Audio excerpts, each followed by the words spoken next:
Me what to do. You, Susan George. Good afternoon. Welcome to Passionate World Talk Radio. Educate, enlighten, entertain. And today we are holding a memorial for the 9/11 victims and everybody who was involved in helping them during and especially after. And today we have on Jeannie White as a co-host and Betsy Wurtzel. Ladies. Hi, how are you? Hi, Lillian. Hi, Jeannie. Hi. So, where was everyone on 9/11? Where were you all?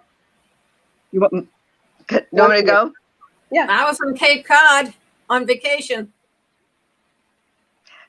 I was home, actually. I remember that day as clear as can be.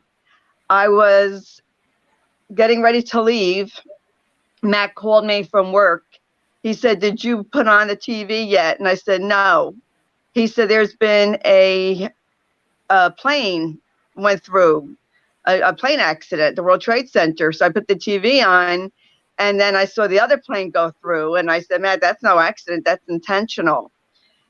I live in New Jersey, and I live right by, not too far from Staten Island. So the next town, a couple of towns over, we went down to the waterfront. Matt, they left early, and you could see the smoke from the World Trade Center building from across the river.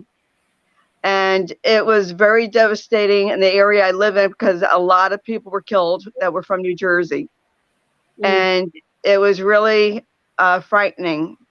Matt's coworker lost a son-in-law there. We knew someone that was there, and he made it out alive. And I remember Matt was really concerned about Jack, our friend, and he tried calling him, and then Jack got a hold of Matt. So today I was thinking of Matt too, and how concerned he was for other people. Really? It's amazing.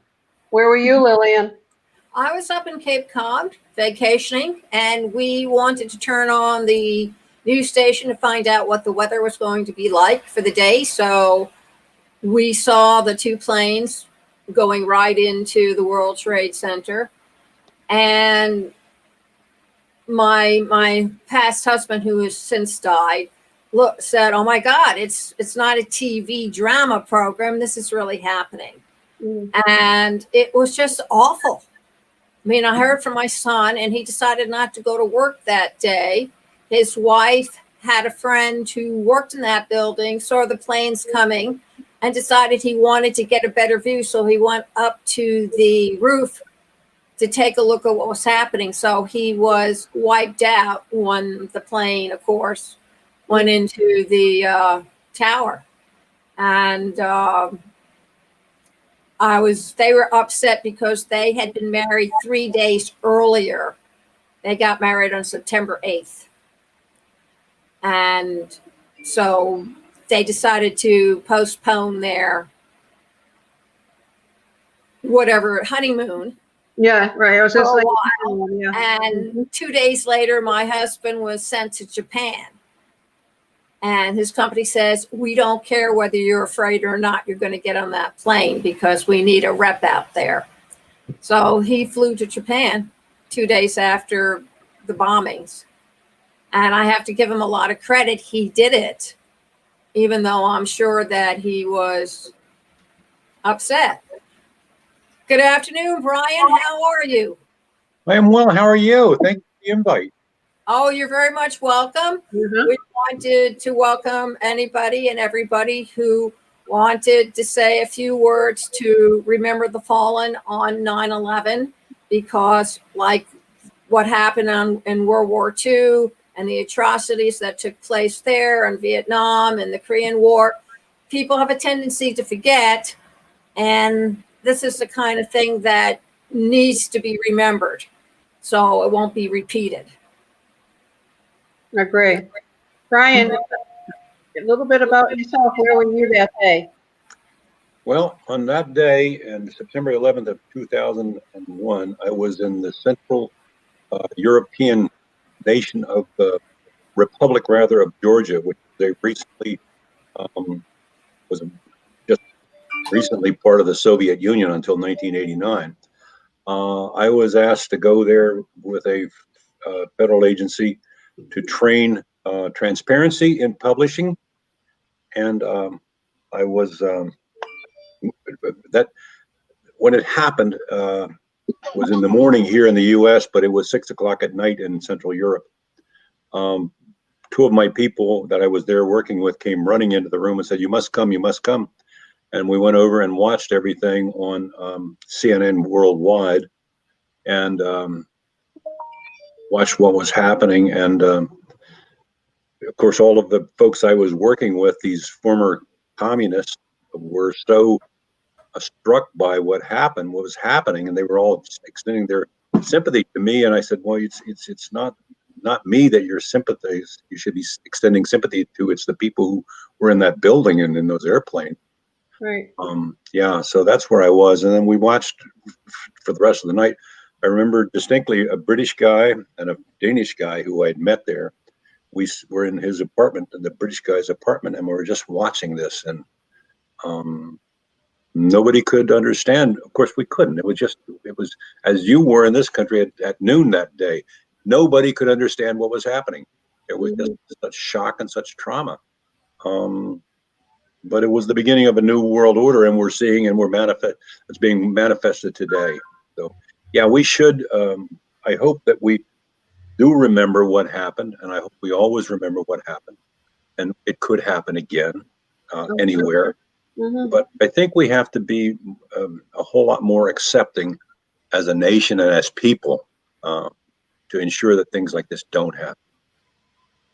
And by the way, my other background also is I'm retired United States Army. I'm a retired sergeant major, so I have a fair amount of let's see, a lot of years under my head anyway. I don't have hair, but there is no hair. I've had a lot of years of experience in certain things. I myself was in Italy at the time. Were you? Yeah, and and I believe we were in a monastery when someone out of the group came up to all of us and said, at that time he was saying they were bombing America. Yes. And so everyone panicked, really. And then from then on, it was utter chaos for the Americans, but at least we were aware of in Italy. And 3/4 of the people that were on the tour with me at that time, were from New York City. And so it was exceptionally devastating for them also because they could not get out and make a phone call. Like none of us could make phone calls. None of us, that's right. But I have to tell you that one of the things I do remember is that once we got back to near the hotel, all the storekeepers and everything coming out of their stores, absolutely crying and waving the American flag. It was very emotional, really was. Yeah. And scary. Because the first thing they told the men on our tour was, take off your baseball caps. And don't tell anyone that you're American right now. Just don't open your mouth, basically. And then from then on for the next 3 or 4 days, it was utter chaos. Yeah. Other than that, but it was a memory I won't forget. That's for damn sure. But we did listen to, first thing we all did when we came back to our rooms was that we listened to CNN also.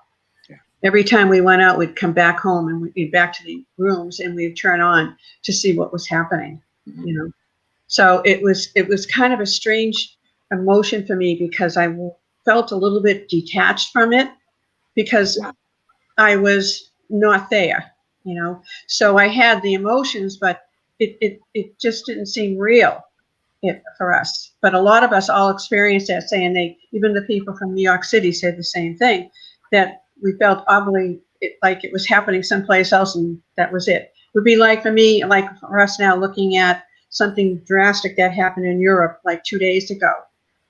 You wouldn't have that same feeling. It was kind of really feeling sad. It was very sad though, but scary at the same time because like if we went into St. Mark, the square there, every corner had a trooper there with these huge, and I mean huge guns. That's something you never experienced before, So it open eye for us, really, you know. But the Italian people were just truly unbelievable. You know, telling you, come in, have something to eat here, don't worry about the money, do whatever you. It was just amazing how kind and considerate they were. Mm-hmm. So that was my experience for 9/11. We haven't been invaded since 1942 when the Japanese dropped the bombs on Pearl Harbor. 41. 41. Thank you very much. Yeah. And I think as a country, we aren't used to the idea that somebody from the outside would ever figure out a way to come on in and do serious harm to us. And when we found out that it was box cutters, I know a lot of people hit their heads because it never occurred to them that that could become a weapon of terror. Right. And so as a result, it really did make us look inadequate, almost unprepared, that something or somebody would dare to come and do something to us. But I don't think it will happen again because this time around we're a little more aware of what's going on from the outside. It's the inside that I sort of worry about with all the terrorist groups and their weaponry and their various hates and what they could do should they be turned loose or encouraged to go out into the streets. I don't know about you, but I wasn't too happy when I walked through the airports and there were armed soldiers standing on every corner of the airport with their semi-automatics poised for action. I mean, I'm used to seeing troop movement during the 50s when I lived in Long Island, and they were moving troops around there, and you would see them in their trucks, and you would see them in their tanks, and you would see them in the Jeeps and everything else. And they made a big show of making sure you saw it. But they don't do that anymore. And when they do move troops around, you don't see them. They sort of blend in, which in some ways I think is a shame. I think people ought to be reminded that we do have a standing military around to protect us should the need occur. Totally agree. Mm-hmm. It's just amazing, you know, but it can happen anytime again. It's just, history always repeats itself at some point. I think that's a great point, Gene. I think we do have to be, I don't want anybody to be hyper vigilant, although Right. I tend to be personally, but I don't want anybody else to be. However, your point is that we do not learn from the past. No.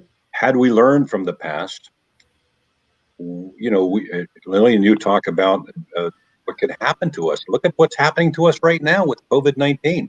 Mm-hmm. This happened. Yes, This happened look at before. our taking away of civil liberties. This happened before in 1918. Right. Yes. Yep. And it happened before then. It happened in the 13th century. We just don't learn anything. We're not very smart people when it comes down to looking at what happened in the past and saying, gee, could that happen again? The answer is yes, it could. Yes, it And can. we should adopt and embrace not a hyper-vigilant, but we should embrace a vigilant sort of outlook on life. And we should be aware of these things, and we should have plans for what's going to happen and how we're going to respond to it, in my judgment. Right. That's exactly how they cannot respond to the pandemic in the hospitals and so forth. Precisely. They were not prepared for it. They didn't think Exactly. this was going to happen. But in actuality, you know, it does. You know? It does. And in 2005, I didn't mean to jump on. In 2005, we had a national pandemic plan. We had a plan that was built. Yes, I remember that. Yeah. Yes. But we conveniently forgot it. And, you know, I would just say this is a military thing as well. I shouldn't even talk about this. What we do in a peacetime military, that is when you're not actively engaged in combat, your role is just like a firefighter, or, you know, you're to be prepared for these things when they do happen. We frequently practiced a plan for what would happen if somebody flew a plane into the Pentagon. That's right. Yes. We did. We actually practiced for this. And I'm sure we had a plan for it. Mm-hmm. I'm sure they still do that now, though. Really. Oh yeah, absolutely. Absolutely. You know, but our officials think otherwise. They say, "Oh no, how can that happen again?" and how could a pandemic actually close down a country or countries, the world, which it did. So we just don't learn from it, and I doubt we'll ever will. No, I don't. You're probably right, because the human spirit always sees the bright part of life. And yes, agree. Yes, right. Definitely agree on that. Has anyone ever been to the museum in New York? Not yet. I do. It's absolutely, it really is the I forget what they call the pool there, the fountains, with all the names are inscribed in steel on at the end of each part of the pool. But then when you go inside, it's actually you're reliving it. People were crying and everything because you could hear all these radio reporters talking and airports jumping in saying, bring these planes down and all this kind of stuff, So it was kind of very emotional. We saw the steps that people used to escape there, and basically all the pictures and all the artifact that they have there. It's quite an experience, and I would suggest anyone, if they had an opportunity is to go there, because it's captured in a world of love, really, for all the people that were lost there. It was it got to the point that we had to leave because it became very, very emotional and hard to watch and to be part of it, because you felt like you would somehow, people were feeling that they were there again, Yeah. But it was quite a museum. I'd suggest everyone take it. I think young kids should be taken there too, to see what happens, that, life isn't daffodils, there are things that happen to people, But the quilts that women made from the South, they were just hanging up on walls and stuff. They were beautiful. The pictures that they had there, and there were a lot of pictures of the firefighters there. So it was quite an interesting weekend for us when we went there. Very busy there, and extremely, at that point too, there was a lot of security there also at that time. So I think that's great. Does anyone else have anything to say other than that? Yes, Jeannie. What I have to say is that people have to remember 9/11, why it happened, and people are still dying from the result of 9/11. Yes. From cancer and respiratory illnesses. And, it's really sad that even 19 years after, that people are dying, and they should be recognized also. And I just want to thank all the people who were there, that survived, that helped people. Yes, definitely. I totally agree. I mean, from what we could see when we were back and I was in Italy, you could see that CNN was showing how there were groups that were gathering together to help families and just to go and to be there and to help out any way they can. It was very emotional to see the influx of people that wanted to help. At it that makes time. a difference. Yeah. And I think it's that we need to remember the firemen and the policemen and any other civil workers that are out there, because now they are being affected. And the government really isn't that forthcoming about taking care of these people, especially the ones who absorbed all the smoke and is now developing cancer and other type of chronic inflammatory illnesses. And they're actually challenging these people and saying, are you sure it's from 9/11, or is it something that you had before, or is it something it's after, therefore? And people have to remember, it's not just during the bombing, but the aftermath. There are a lot of people that has PTSD from it. That they reenacting the fact that happened, and maybe a building collapsed and they had to crawl out from an airspace. So some things like this really do need to be mentioned, and to point out that this was not a TV show. The people couldn't come back to life and jump back to their feet and say, here we are. That was just the way they wrote our characters. I think people have to recognize it as a reality. Yeah. I totally agree.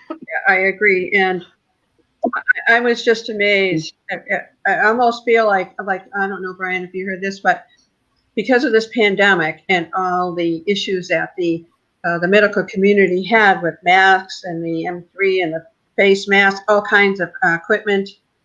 So now, if way down the road now, some of these nurses and doctors and so forth get sick, they're going to have the same problems that the people had during 9/11. You know, it making people feel like, oh, you must have had this before. You know, it's like revisiting again. Yeah. Really, that's how I think. We're Really. going to, you're all exactly right. I think we're going to see, you know, as an old guy, I admit I'm an old guy. I've been in Vietnam a long time ago, before you guys were born, perhaps. But nice try. There you go, Brian. we as a nation do tend to forget. We forget a lot of things. We forget the promises we made to the Vietnam veterans. Oh, yeah. We forget the promises we made to the World War II veterans. That's we right. forget the promises we made at 9/11. We're going to forget. Yeah. And we're going to blame people of being, greedy or something like that. No, actually, many of these things don't occur. They don't manifest until years down the road. I just was with an old Vietnam friend of mine 2 days ago, and we both can't believe we're this old. You know, we just can't believe that it's been so long. Oh my God, what happened? I know you. This is not me. This is not me. I hope not to blink. But, you know, there's a book that I read once. It's called "We Were Soldiers Young and Once," or "We Were Soldiers Once and Young." And we still see that. We still see the youth, but we're not youths anymore. That's and all those things that happened then become compounded now as you reach late 70s, like where I am. They just are worse. That's all. And that will happen, as you said, that will happen. I have so many friends, because of what I have done in my life, so many friends who were in the rescue and reclamation of 9/11. They were based in Fort Lee, New Jersey, and were trekking over every day. And for them, the same thing is true. They were exposed to noxious chemicals for weeks, as were the people who lived there around Lower Manhattan. Again, but we will forget as a nation, because we tend to forget. And from my perspective, and it's horrible, and I won't even do it, but we tend to want to politicize everything. Totally agree. Yes. I'm just dismayed and distraught that we're politicizing today in Shanksville as well. Yes. Where you have two presidential candidates zooming into Shanksville. I don't know if you've ever been out there. It's in remote part of western Pennsylvania. Oh, there's a real place? Oh, yeah. Yeah. Always exists. I found it on the map. I thought it was like a figment, like it was like a fantasy. I never heard that before. I used to live in Johnstown, which is right up over the hill from Shanksville. Oh my God. Yeah, it does. And we're politicizing it. And I guess I must be turning into my dad, and I just get really upset about the politicization. I think we all turn into our parents at some point in time. We really do. We may not want to, but we do. I think it's part of our DNA, I think. But I think today, you know, I mean, how many people are going to remember 9/11 today? Really? Well, and you know, I could ask that. How many people remember Pearl Harbor? There's a wonderful tribute in Pearl Harbor. But, you know, the average American goes to Hawaii, doesn't even think about going to Pearl Harbor to visit the battlefield or the battleship memorial. Battleship memorial, yeah. I bet they'll remember. Well, one time there used to be a lot of movies. Yes. Of Pearl Harbor, you know, so that may be a group of people that would remember it. But now I don't know. But for 9/11, you know, what happened? What happens? You know, does anyone ever go and find out? You know, what are these people doing? The families, what are they doing now? How are they existing with a loved one gone under those circumstances? Does anyone ever talk with them? I mean, that's something we probably should think about for our station. You know, Lillian, you know. Yes, or their children, because their children were caught up, either fatherless or motherless, or they were exposed to something that their parents had. You don't know. So and things are very, very quiet. The only time you hear their names is every 9/11, and it's a political thing. They get up there, they say a name, and they ring a bell, and there's a shot of the president saying, "Oh, I'm such a good person. Look what I'm doing. Don't you think I'm great?" And then they go back to ringing the bell for each one of the people who have died. Right. And I really think it has nothing to do with the president of the United States or the Congress or the Senate. It's It to do has with about the people, the everyday people who got caught, those families and those families. and how are they surviving? I think that would be kind of interesting to find out more about that. Look, and I'm still on the suffragettes, Lillian. So That's okay. We can put that under the suffragettes and work on them. And because I think it's interesting. It is 20 years. So in 20 years' time, these people are a lot older. Their children by now have probably turned into adults. right. And you have to wonder whether these children are passing down the torch from what happened to them to their own kids. Yeah. Or talking to schools about what happened. Right. Because that's where it really needs to go. This type of history really needs to be taught in schools. That even though you're a big, powerful country, a third world country can always find a way to come in And destroy. Yeah. and destroy. Yeah. So you shouldn't sit there on your mountain and pretend that you're beyond the reach, because you're not. No. I just don't think people are thinking about, there's so much going on right now with the pandemic. People are wrapped up in a lot of things, but this is still part of history, and it will revisit itself again, I think, but I just go out for the families, and maybe we should have put out something a long time ago that we wanted to bring the families in once, some of them just to say hello and how are you doing, Well, we can do an aftermath, just like there was an aftermath to 9/11. Yeah. We can do an aftermath. I think that they may not want to be recognized and That's stay true. at the limelight, but I think that we should at least try and find out and see how they're coping. I know in my son's family, they do not talk about the young man who was so curious to find out what's going on.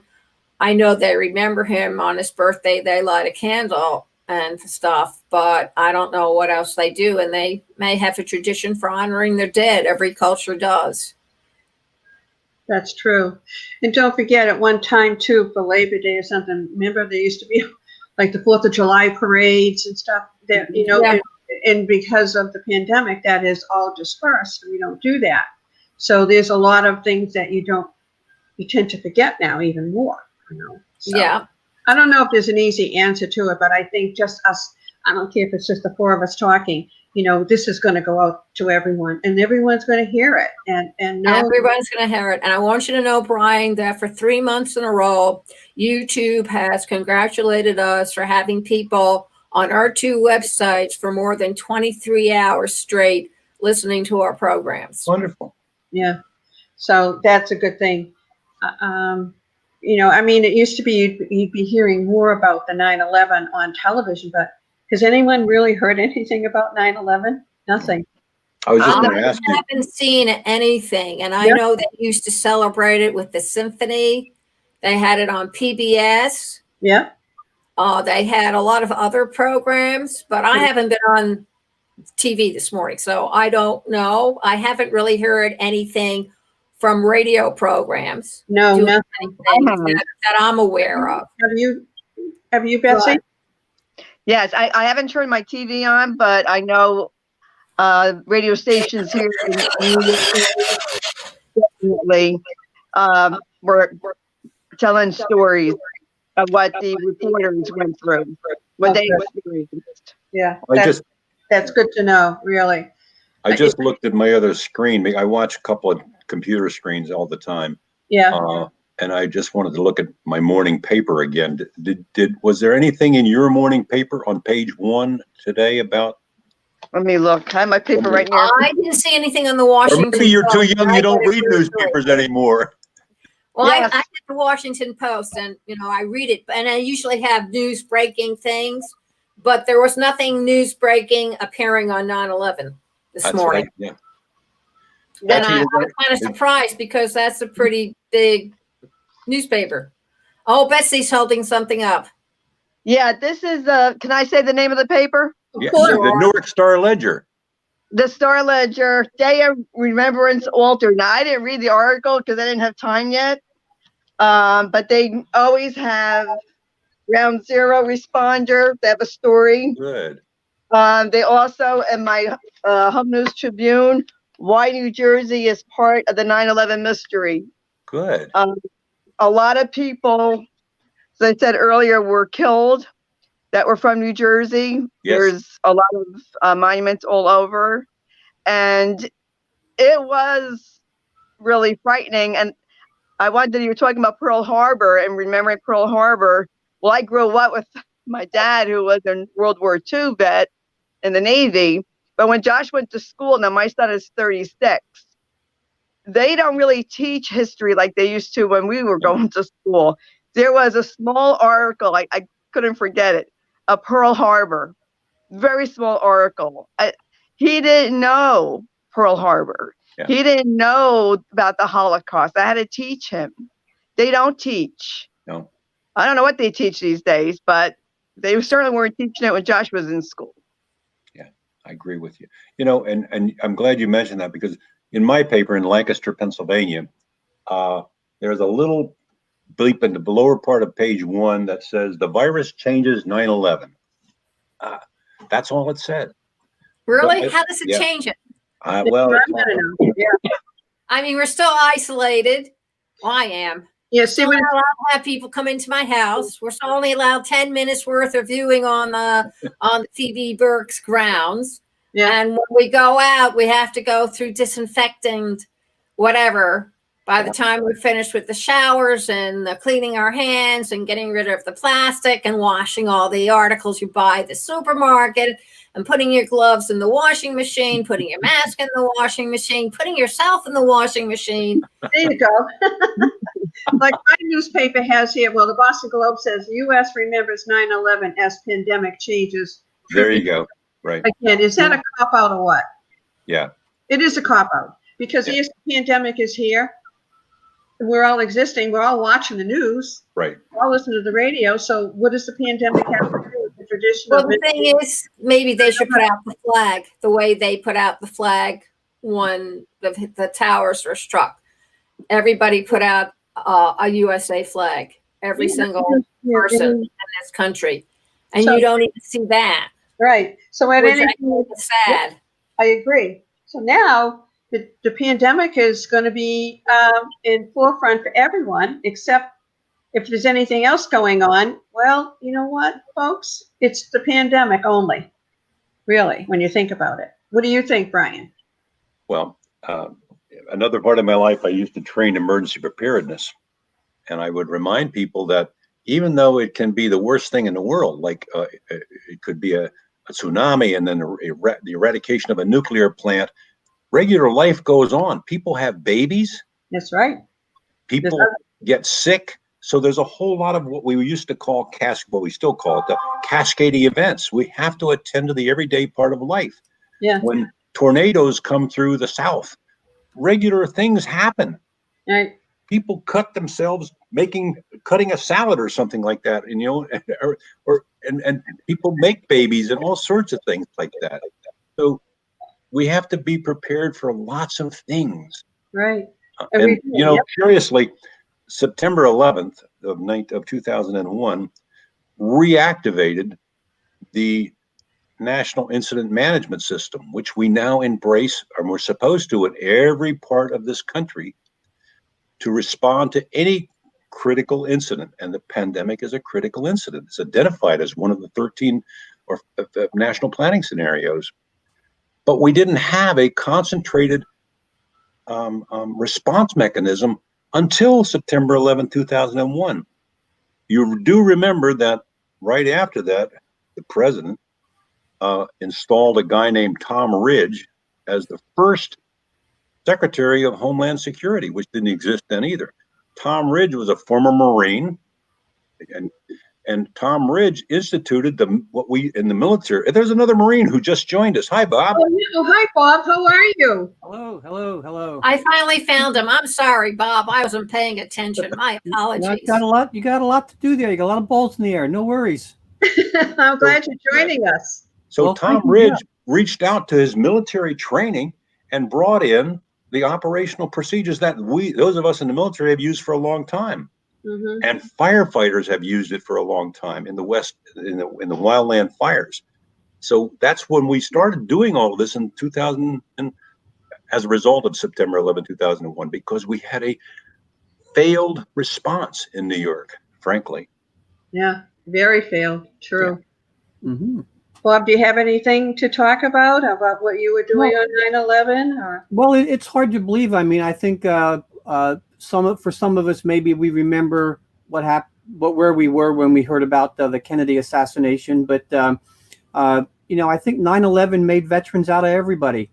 And I had 3 tours in Vietnam. My dad and uncle were on Iwo Jima, and my grandfather was over in World War I. So yeah, it's kind of a tradition. And in 1967, when I graduated, I was 17. Wasn't going to college. We certainly have any money for that anyway. And I wasn't going to risk being drafted and being a foxhole with somebody who was made to be there. So, the Marines were just the choice, but, they gave as good as they got. And that was that. But no, I think 9/11, it was very touching to see so many American flags flying after that. Mm. And I don't think there was any politician or corporate leader or movie star that said, "Hey, let's all put our flags out."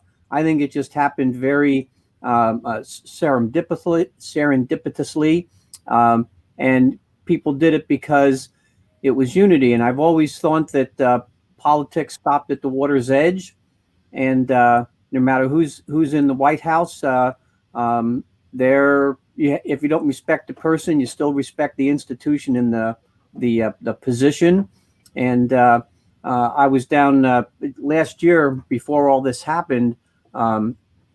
I was on a vacation, and I had a service T-shirt on, and somebody came up and they were railing against the current president, and they were asking me, "Well, should we do this? Should we do that?" I said, well, if I'm in the Marines, the last time I checked, when I raised my hand at Parris Island, South Carolina, I took an oath, and when I got out, the oath didn't go out with me. So you've got an obligation there, and we may not all agree on a lot of what's happening in the world, but we are one country, and I remember Khrushchev saying, "We're not going to have to attack you. You're going to break yourselves down from within."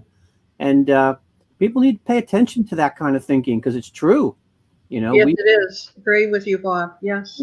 It just makes me sad when people won't stand for the flag. Yeah, there's a lot of inequities in America, and it's not perfect, but I don't see anybody getting shot trying to leave either.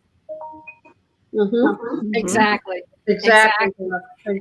People take their rights for granted, like they're privileged. They're born into this country, therefore they have all these civil liberties. But the problem is that somebody has to go out and ensure that these civil liberties are kept. Yep. It sure can't. Somebody's going to have to die for it. Well, you win by making the other guy die for his, but there's except for ending some communism, some fascism, some slavery, war really hasn't accomplished a whole lot, but it sure did those things. Yes. And I've always said, my wife's a retired English teacher, but I've always said, if you can read, thank a teacher. If you can read in English, thank a vet. Mm-hmm. Mm-hmm.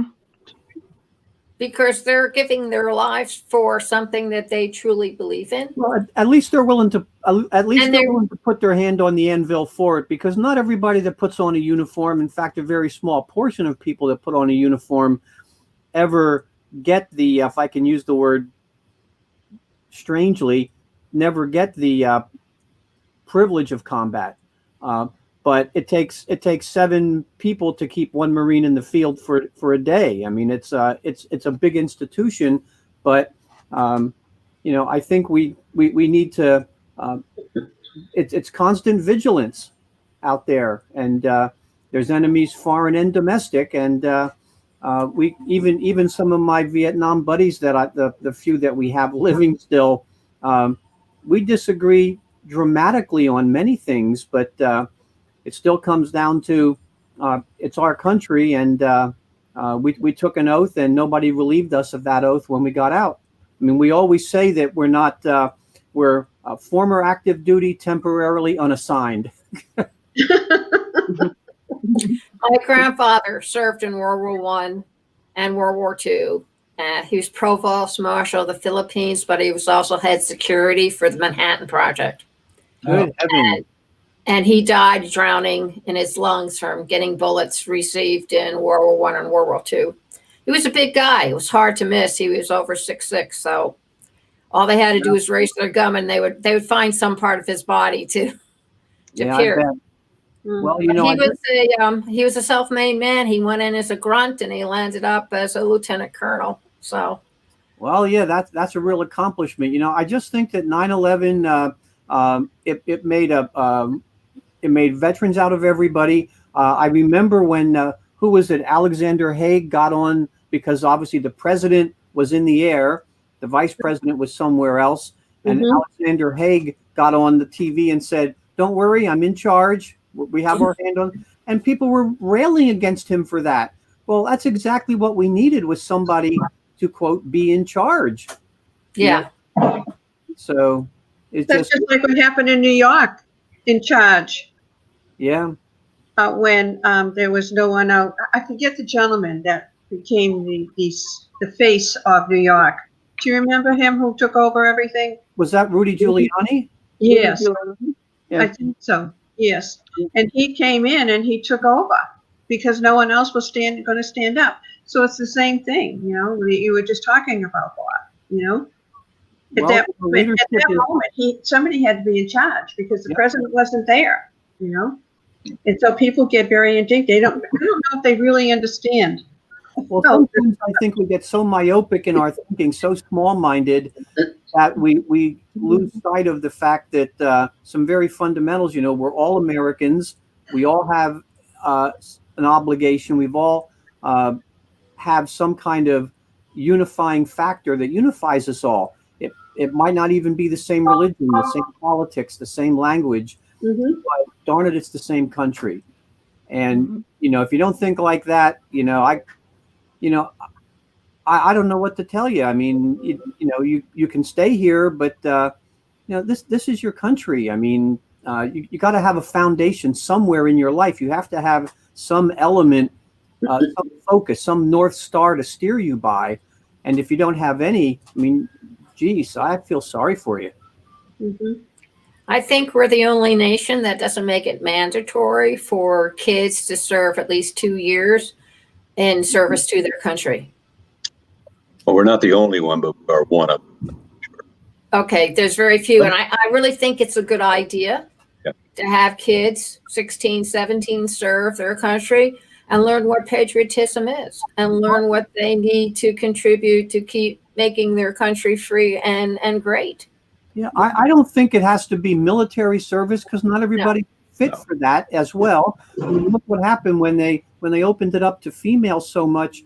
How many broken marriages happened because you have females on a Navy ship for a year? Well, duh, and there's no doubt that there are women that can fly a helicopter and shoot an artillery piece just like me. But it doesn't have to be military service. There can be. I always thought that things like the Peace Corps were of terribly valuable lesson. You got to travel, you got to see other cultures, you got to make a contribution, you learn some skills.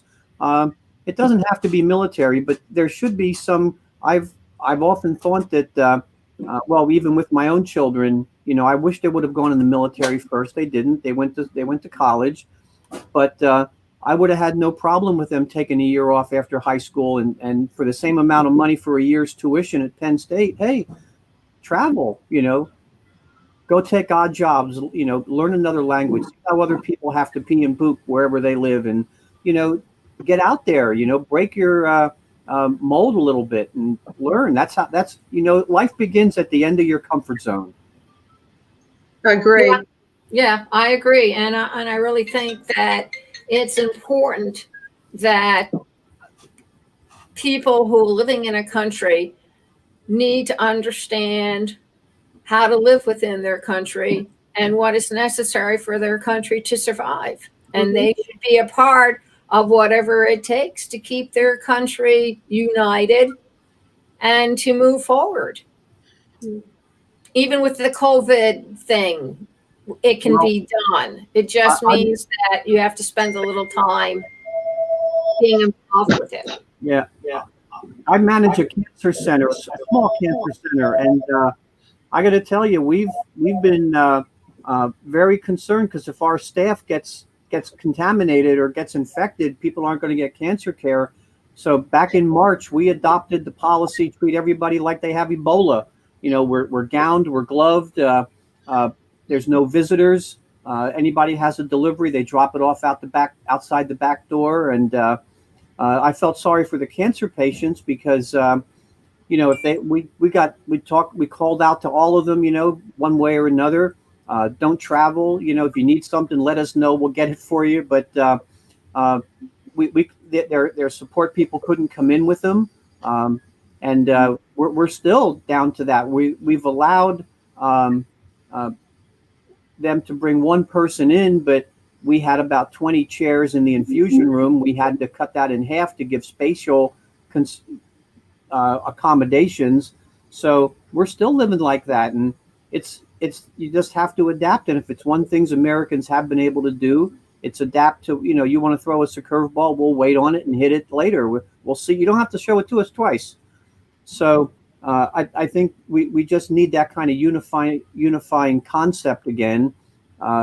There's people that I'm online with, and I see outside, and they refuse to wear a mask. And yes, or they don't social distance. I just want to go out and hit them. For me, that's the purpose of the mask. It's something nobody really wants. Not something we didn't ask for, but it's just there needs to be some unifying concept somewhere along the line in your life, no matter how drab, no matter how powerful you are. There's got to be something that a common thread with all of us. And besides the fact that we all bleed red blood, I think it's our country. That's right. I agree. Well, I think we're coming to the close, aren't we, Lillian? Yes, indeed. Want everyone do a few words before we close? How about starting with you, Brian? Well, I don't know. I think I've said what I wanted to say. I just want to clarify one thing, Bob. When Alexander Haig mistakenly assumed power, that was in 1981 when Reagan was shot. It was sorry. Thank you. Yes. George Bush was the commander-in-chief, and George Bush acted admirably at September 11, 2001. Well, I have a 71-year-old memory, so be nice. Bob, I'm older than you are, and I was I'm younger than you by 2 years. And I realize all of those things. We talked about that before you got here. Things happen when you get to be older. Yeah, they do. They really do happen. Yeah, but I do kind of remember what you want to remember. I thought about that with 9/11. Anyway, it would have been appropriate. What's happening is I used, and this is my excuse. You all know what the word flotsam is? Yes. And jetsam. Yeah, that's the stuff, and jetsam. But flotsam is the stuff that accumulates in a meadow creek after a rainstorm when you're trying to gush through a little bitty thing. I maintain, because I am an old guy, that my mind and our minds get loaded with incidental information, and it comes to little points of flotsam that just jam up in here, and it takes a while for the thing to spin around to come where the reality was for real at that point. Sometimes we confuse things, and I confuse things all the time. Thank you so much for the invitation, though. I enjoyed being with all of you. Well, you're very much welcome. We'll be doing more of these, and so just make sure. Let Bob say a few words. Each one say a few words about being here. Bob, you want to give a few words before we leave? Yeah, I want to thank everybody for doing this and participating, and we need more of this kind of thing. And I shared it with a bunch of my Marine Corps League buddies and some of my Vietnam buddies as soon as I learned about it this morning and last night. So hopefully it'll grow. Great idea. Thank you. Yes, we're doing. Betsy, you want to say something? Yes, it was nice meeting you, Bob and Brian. Thank you. See. And thank you for your service to your country. I really admire you guys. And, you know, we should never forget 9/11. We shouldn't forget the Holocaust and how hate really divides people. Mm-hmm. We're all the same. We might have different opinions, but we need to be kind to each other. Yeah. And I just want to thank you for inviting me. I'm glad you're all right. Well, thank you very much, everyone. It's up to you, Lillian, to shut it down. Thank you very much. Brian, Bob, should you want to contact me to do something like this again, the email is LSC, all little letters, at passionateworldtalkradio.com. And for everybody else who's listening, thank you very much for joining us. I hope that this helps you remember a little bit and puts a spark in your patriotism. And to remember that without the right you are given freely here in the United States, you would not have the right to quarrel with somebody who politically disagrees with you. You would not have the right to speak your mind. You would not have a right to a lot of the rights that you please take for granted. So go read the Constitution to remind yourself what you do have and pass it along to your daughter so we don't lose the vote. Thank you all very much for listening. You can hear this all over again at https://passionateworldtalkradio.com. Menu, right-hand side of the page, look for 9/11 Memorial, and you're in like Flynn. You can also see it on youtube.com/PWR Network, _ PW Talk Radio, and Facebook.com/Lillian Caldwell 35. And you can hear the audio on iHeart, iTunes, Spreaker, Amazon Alexa, and Twitter, and all the other social media. And should you have any questions for future forums like this, please contact JW, small letters, at passionateworldtalkradio.com, and we'll put something together for you. Thank you all for joining us. Thank Thank you. you. God bless America. Bye. Thank you. Thank you.